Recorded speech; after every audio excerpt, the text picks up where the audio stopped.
వర్షాకాలం మొదలయ్యాక ఇసుక కొరత లేకుండా చూసేందుకు గనుల శాఖ కసరత్తు ప్రారంభించింది. జూన్ నుంచి నవంబర్ వరకు వర్షాలు కురిసే సమయంలో నదులు ఇసుక తవ్వకాలకు అవకాశం ఉండదు. దీంతో మొత్తం 70 లక్షల టన్నుల ఇసుకను అన్ని జిల్లాల్లో నిల్వ చేసేందుకు లక్ష్యంగా నిర్దేశించుకుంది. సెమీ మెకనైజ్డ్ విధానంలో ఇసుక తవ్వకాల కోసం 38 కొత్త రీచ్లు ఎంపిక చేస్తుంది. వీటి కోసం ప్రజాభిప్రాయ సేకరణ పూర్తయింది.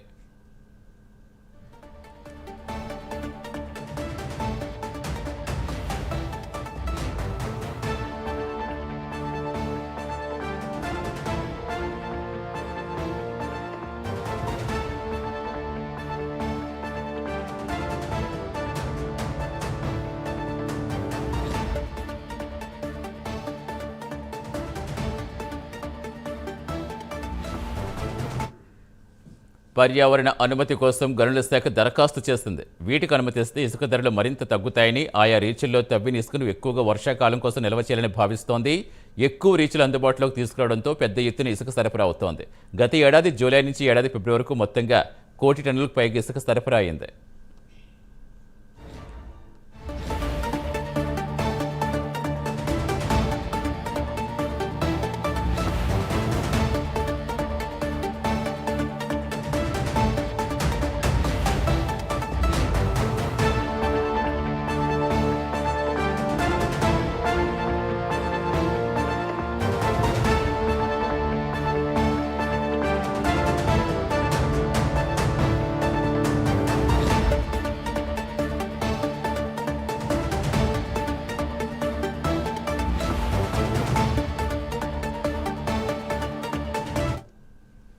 పూర్తి సమాచారం ఇచ్చేందుకు మా కరెస్పాండెంట్ శ్రీనివాస్ జరుగుతున్న శ్రీనివాస్, ఇసుక కొరత లేకుండా గనుల శాఖ ఏ విధంగా యాక్షన్ తీసుకోబోతుంది? అసలు సెమీ మెకనైజ్డ్ విధానం అంటే ఏంటి?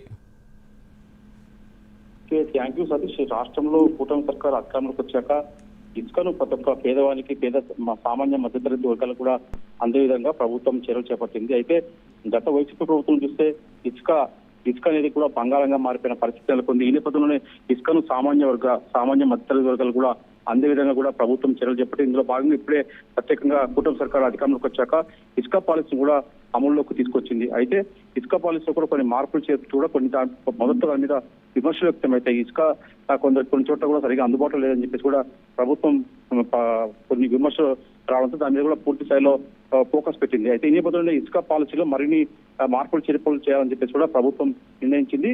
ఇందులో భాగంగా దాదాపు జూన్ వర్షాకాలం మొదలయ్యాక ఇసుక కొరత లేకుండా చూసేందుకు కూడా గనుల శాఖ కసరత్తు చేసింది. జూన్ నుంచి నవంబర్ వరకు వర్షాలు కురిసే సమయంలో నదుల్లో ఏదైతే ఇసుక తవ్వడానికి అవకాశం ఉండదు. ఈ నేపథ్యంలోనే మొత్తం దాదాపు 70 లక్షల టన్నుల ఇసుకను అన్ని జిల్లాల్లో నిల్వ చేయాలని చెప్పేసి కూడా మైనింగ్ శాఖ సంబంధిత అధికారులకు ఆదేశాలు జారీ చేసింది. ఇందుకు సంబంధించి కూడా సెమీ మెకనైజ్డ్ విధానంలో యంత్రాలతో ఇసుక తవ్వకాల కోసం 38 కొత్త రీచ్లు ఎంపిక చేసింది. అంటే వీటి కోసం ప్రజా సేకరణ ఇప్పటికే మైనింగ్ శాఖ సేకరించింది. పర్యావరణ అనుమతి కోసం కూడా గనుల శాఖ దరఖాస్తు చేసింది.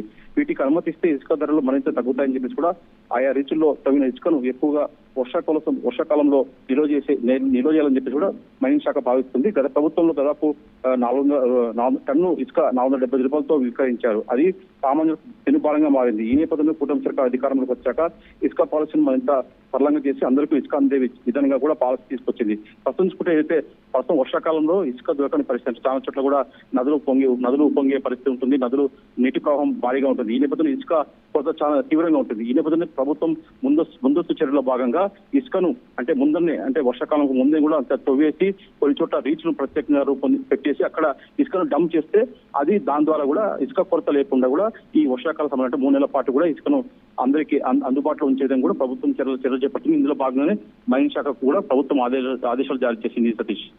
Right, thank you Srinivas.